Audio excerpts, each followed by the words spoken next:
So I want you to look at this fella right here. Recognize this dude? That's the Terminator, Arnold Schwarzenegger. This Greek statue said that his lats were not developed enough and that they needed to be tighter and more chiseled down to his back. And while it may seem absurd that this human beef patty would say this, we all do this.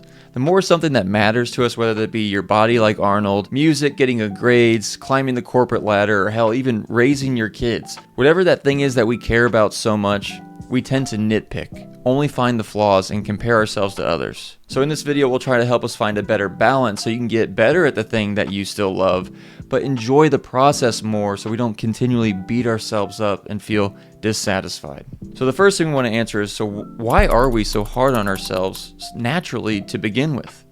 Well, according to brain science, it's normal. Our brains focus on what's wrong more than what's right.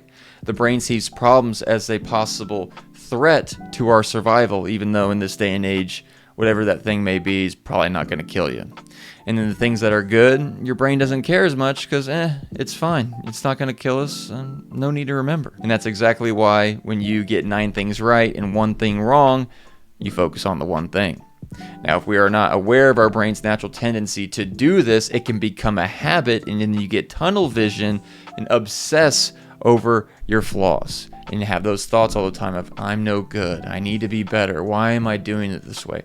I suck, I need to be better than her. And that's what happened to Arnold. That chiseled action figure said that he had low self-esteem because he was so hard on himself. And that brings us to this idea from a fella named Dan Sullivan, who wrote a book called The Gap in the Gain. And basically, when you measure yourself against this ideal of where you think you should be, you are considered to be in the gap. You're in the gap of where you are to where you want to be, and that gap makes you feel lacking because you want to be over there. And then on the other side, if you measure yourself against where you used to be, you're in the gain because you are now probably better than what you were. And we don't take nearly enough time of the gain. And if we only stay in the gap, it doesn't matter how successful you are, you're going to create chronic dissatisfaction for yourself and that thing that you love. So we got to keep our tendency to be in the gap in check. So right now, what I want you to do is close your eyes real quick. Imagine watching a friend, and they're putting their heart and soul into something, and they're giving it their all, and you see them putting the work in, and it is paying off, and it is beautiful, admirable to watch. And then when you go to praise them and say, like, I'm really proud of you, you're doing a great job, immediately they just look at you, compare themselves to others, say they could be better, don't accept your praise, and they tear themselves down. How would you react to that? Yet when we do it to ourselves, it feels normal. We forget that ourselves, we are people too that need compassion, rest, and praise. And maybe it's because in mainstream society, we idolize and we romanticize these almost perfect-like figures. But let me fill you in. You ain't ever going to be perfect, and you can always get better.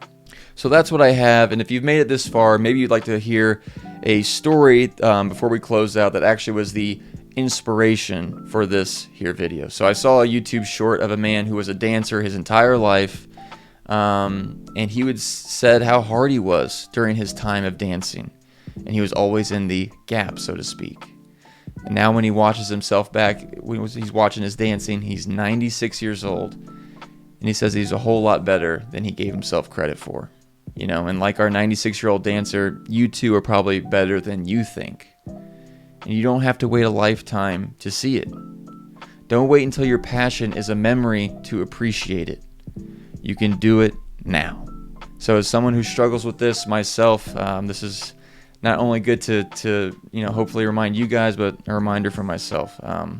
Let me know what you guys think in the comments below. Thank you all for watching, and I will see you all next time.